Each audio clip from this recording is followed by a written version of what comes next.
श्री शिवाय नमस्तुभ्यं हर हर महादेव. अवधूत चिंतन श्री गुरुदेव दत्त. श्री स्वामी समर्थ महाराज की जय. गुढीपाडवा हा सण नववर्षाचा पहिला सण असतो. या दिवसापासूनच मराठी नवीन वर्षाची सुरुवात होते आणि गुढीपाडवा हा दिवस साधा सुद्धा नसून तो 3.5 शुभ मुहूर्तापैकी असलेला एक महत्त्वाचा दिवस आहे. या दिवशी आपण जे काही महत्त्वाची कामे हातात घेतो किंवा जो आपण एखादा प्रभावी उपाय करतो तो सिद्ध होतो. त्या उपायाचं, त्या सेवेचं आपल्याला शीघ्र फळ प्राप्त होते. ब्रह्मदेवाने या गुढीपाडव्याच्या दिवशी विश्वाची निर्मिती केली आणि सत्ययुगातील सुरुवात झाली. तसेच रावणाचा पराभव करून प्रभू श्रीराम अयोध्यात परतले. त्यांच्या आनंदाच्या प्रसंगी सर्वांनी गुढ्या उभारून प्रभू श्रीरामाचं स्वागत केलं होतं. आणि म्हणून पहा, अनेक ठिकाणी गुढीपाडव्याच्या दिवशी गुढीला साडी न बांधता भगवा झेंडा जो आहे तर तो लावला जातो. गुढी उभारणे म्हणजे विजयाची पातका, सुख, समृद्धी आणि नवचैतन्याचे प्रतीक मानले जाते. आणि म्हणून आपण प्रत्येक दिवशी घरोसमोर गुढी उभारत असतो आणि गुढीला आपलं नववर्ष हे सुखाचं, समाधानाचं, आनंदाचं आणि भरभराटीचं जावो यासाठी आपण प्रार्थना करत असतो. आणि या पवित्र दिवशी कडुलिंबाची पाने, साखर खाऊन आरोग्याची नवीन सुरुवात केली जाते.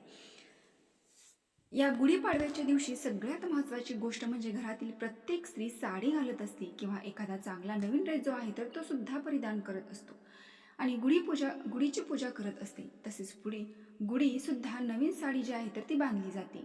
आपण गुढीला साडी घालणे असे सुद्धा म्हटले जाते. परंतु जर आपण गुढीला ज्योतिषशास्त्रानुसार गुढीला योग्य रंगाची साडी घातली किंवा आपण सुद्धा योग्य रंगाची साडी नेसून गुढीची पूजा केली तर नवीन वर्ष हे सुखाचं, समाधानाचं आणि उत्तम आरोग्याचं जातं. आपल्या घराची भरभराटी होते, कारण ज्योतिषशास्त्रानुसार प्रत्येक रंगाला एक विशेष धार्मिक महत्त्व आहे. प्रत्येक रंगातून आपल्याला एक सकारात्मक ऊर्जा, मानसिक शांतता आणि दैवी शक्ती जी आहे तर ती प्राप्त होत असतात. म्हणून आजच्या व्हिडिओमध्ये मी तुम्हाला जी माहिती सांगणार आहे, यंदा गुढीपाडव्याला कोणते शुभ रंग असणार आहेत, कोणत्या रंगाची साडी नेसून गुढीची पूजा करावी किंवा कोणत्या रंगाची साडी गुढीला चुकूनही घालू नये किंवा कोणत्या रंगाची साडी घालावी, तसेच या गुढीपाडव्याच्या दिवशी कोणत्या वेळेमध्ये गुढी उभारावी अशी ही संपूर्ण माहिती या व्हिडिओमध्ये मी तुमच्यासोबत शेअर करणार आहे. त्यामुळे तुम्ही हा व्हिडिओ स्किप न करता शेवटपर्यंत नक्की पहा आणि चॅनलवरती नवीन असाल तर सबस्क्राईब करा. बघा, गुढीपाडवा हा दिवस 3.5 शुभ मुहूर्तापैकी एक असलेला मुहूर्त आहे.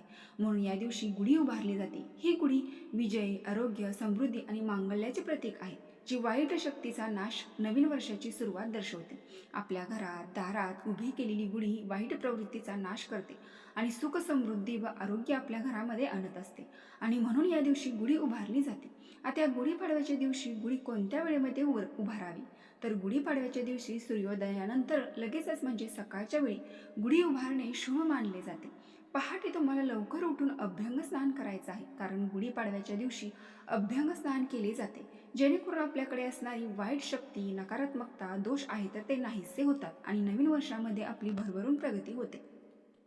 आणि म्हणून या दिवशी पहाटे अभ्यंग स्नान केले जाते. यापुढे गुढीपाडव्याच्या दिवशी जेवढे महत्त्व गुढी उभारण्यासाठी दिले जाते तेवढेच महत्त्व स्नानासाठी सुद्धा दिले जाते. आणि म्हणून या दिवशी अंघोळीच्या पाण्यामध्ये 2 कडुलिंबाची पाने किंवा थोडीशी हळद टाकूनही स्नान करायचं आहे.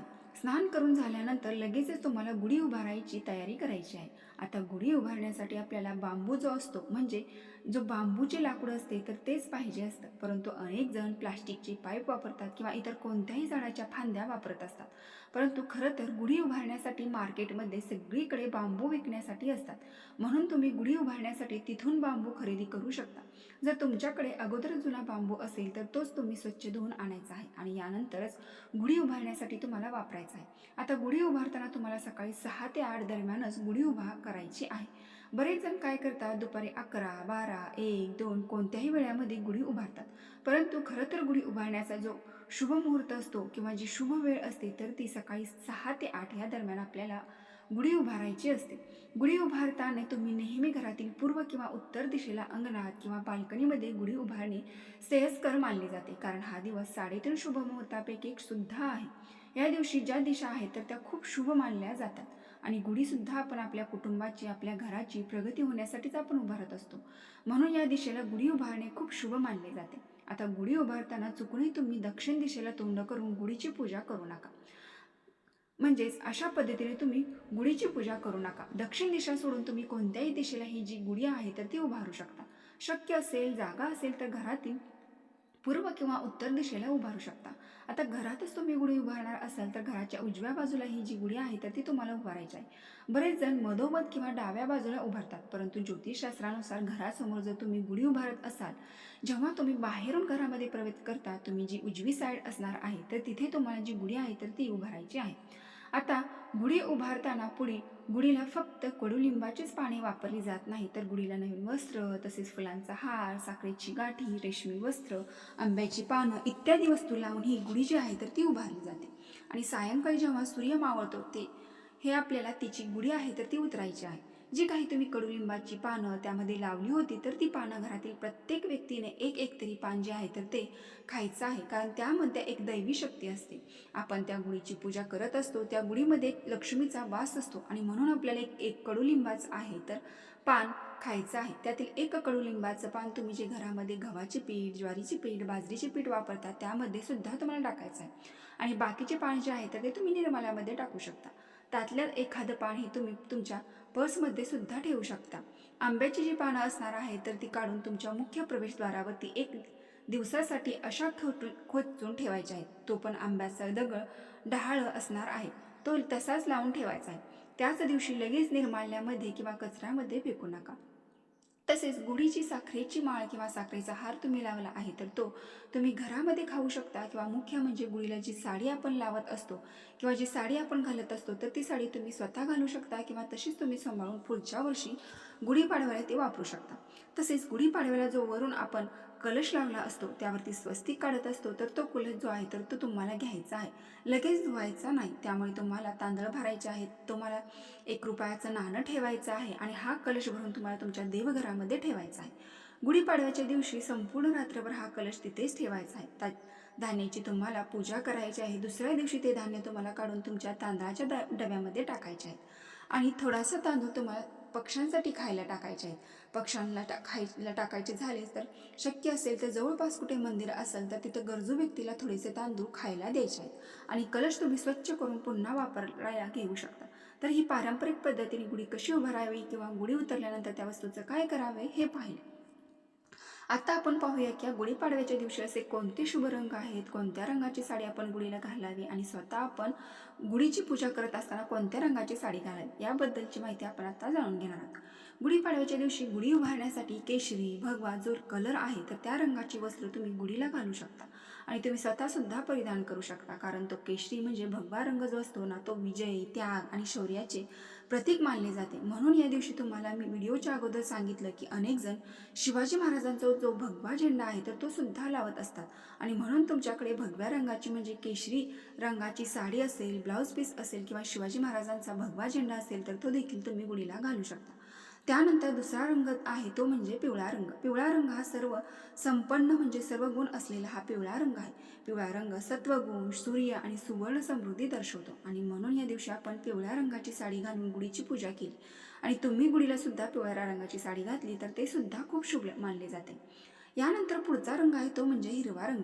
हिरवा रंग हा निसर्गाचे प्रतीक आहे. समृद्धी, निसर्ग आणि नवीन सुरुवातीचं ते चिन्ह आहे आणि गुढीपाडव्यापासून तुम्ही नवीन वर्षाची सुरुवात होते आणि म्हणून आपल्याला तर या दिवशी शक्य असेल तर हिरव्या रंगाची साडी तुम्ही स्वतः घालून गुढीला सुद्धा हिरव्या रंगाची साडी घालू शकता. त्यानंतर पुढचा रंग आहे तो म्हणजे लाल रंग. लाल रंग म्हणजे सौभाग्याचं प्रतीक आहे, पावित्र्य, मंगलमय आणि उत्साहाचे प्रतीक. म्हणून लाल रंग जो आहे तर तो ओळखला जातो. सौभाग्यवतीला लाल रंग हा अतिशय पवित्र आणि शुभ असतो. म्हणून या दिवशी तुम्ही लाल रंगाची साडी सुद्धा नेसवू शकता आणि गुढीला सुद्धा तुम्ही लाल रंगाची साडी जी आहे तर ती वापरू शकता. त्याचबरोबर या दिवशी गुलाबी रंग हा सुद्धा अतिशय शुभ मानला जातो. गुलाबी रंग हा प्रेम आणि प्रसन्नतेचे प्रतीक आहे आणि म्हणून या दिवशी तुम्ही गुलाबी रंगाची साडी नेसवू शकता आणि गुढीला सुद्धा तुम्ही गुलाबी रंगाची साडी आहे तर ती घालू शकता. यानंतर पुढचा रंग आहे तो म्हणजे सोनेरी रंग. बघा, सोनेरी रंग हा सुद्धा इतर रंग इतकाच शुभ मानला जातो, कारण सुवर्ण आणि ऐश्वर्याचे प्रतीक मानले जाते. म्हणून या दिवशी तुम्ही सोनेरी रंगाची साडी सुद्धा नेसवू शकता, तुम्ही घालू शकता. आता या दिवशी असे कोणते 2 रंग आहेत जे आपल्याला चुकूनच नेसायचे नाहीत किंवा गुढीला सुद्धा त्या रंगाची साडी तुम्हाला घालायची नाही. त्यामध्ये सगळ्यात पहिला रंग आहे तो म्हणजे काळा रंग. गुढीला तुम्हाला काळा रंग हा पूर्णपणे वर्ज्य करायचा आहे, कारण गुढीपाडव्याच्या दिवशी चुकूनही काळा रंग हा वापरू नये, कारण हा रंग दुःखाचे आणि अशुभतेचे प्रतीक मानले जाते. त्यामुळे साडी आणि गुढीचे वस्त्र हे कधीही काळे नसावे असे आपल्या ज्योतिषशास्त्रामध्ये उल्लेख केला गेला आहे. यानंतरचा पुढचा रंग आहे तो म्हणजे एकदम डार्क गडद निळा आणि जांभळा रंग, जो आहे तो सुद्धा सणासुदीला किंवा गुढीपाडव्याच्या दिवशी आवर्जून टाळा, कारण हे रंग आपल्या आयुष्यामध्ये नकारात्मकता आणत असतात. यानंतर पुढचा रंग आहे तो म्हणजे पांढरा रंग. आता पांढरा रंग हा जरी शांततेचे प्रतीक असले तरी सुद्धा गुढीपाडव्याच्या दिवशी तो 3.5 शुभ मुहूर्तापैकी असलेला एक दिवस आहे. त्यामुळे या दिवशी चुकूनही तुम्ही पांढऱ्या रंगाची साडी पूर्णपणे नेसू नये. जर तुमच्याकडे पांढऱ्या रंगाची साडी आहे परंतु त्यावरती लाल रंगाची बॉर्डर आहे, पिवळ्या रंगाची बॉर्डर आहे किंवा त्यासाठी वरती लाल रंगाचा ब्लाऊज तुमच्याकडे आहे तर अशी साडी तुम्ही घालू शकता. परंतु चुकूनही पूर्ण पांढऱ्या रंगाची साडी तुम्ही स्वतःही घालू नका आणि गुढीलाही सुद्धा तुम्हाला घालायची नाही. आता गुढीपाडव्याच्या दिवशी तुम्हाला गुढीला साडी घालताना आपल्या जे सुती साडी असते तर ती वापरणे अतिशय उत्तम मानले जाते. जर तुमच्याकडे सुती धाग्याची साडी असेल ना तर तीच तुम्ही गुढीला घालायची आहे. त्याचबरोबर या दिवशी गुढीला कोणता नैवेद्य दाखवावा तर बघा, या दिवशी तुम्हाला नैवेद्य दाखवताना जे पण घरामध्ये तुम्ही गोड धोड पदार्थ बनवणार आहात, तसेच या दिवशी शेवाळ्याचा नैवेद्य विशेष करून दाखवला जातो. तो दाखवताना किंवा शक्य नसेल तर जेव्हा केव्हा तुम्ही घरामध्ये नैवेद्य बनवणार असाल तोच तुम्हाला गुढीला नैवेद्य म्हणून दाखवायचा आहे.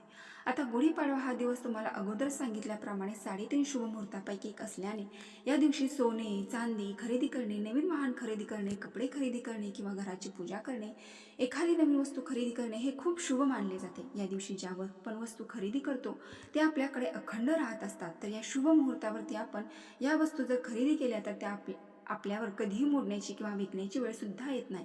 इतकं महत्त्व या गुढीपाडव्याच्या दिवशी दिलं जातं. तसेच या गुढीपाडव्याच्या दिवशी मुख्य प्रवेशद्वारामध्ये तुम्हाला आंब्याच्या पानांचं तोरण हे आवर्जून लावायचं आहे. या दिवशी आपण आर्टिफिशियल तोरण जे आहे तर ते लावत असतो. ते फक्त आपल्या घराला सुशोभित करत असतं, परंतु खरं तर बघा त्यातून आपल्याला कोणतेही सकारात्मकता जे आहे तर ती मिळत नाही, फक्त जे आपल्या कार्याला सुशोभित करत असते. परंतु याच ठिकाणी तुम्ही आंब्याच्या पानाचं तोरण हे तुमच्या मुख्य प्रवेशद्वारावरती या दिवशी लावली तर तुमच्या घरातील सर्व दोष, नकारात्मकता, इडापिडा, पितृदोष, ग्रहदोष नष्ट होऊन घरात शांती, समृद्धी, ऐश्वर्य नांदू लागेल. अशा पद्धतीने आपल्याला हा गुढीपाडव्याचा जो सण आहे तर तो साजरा करायचा आहे.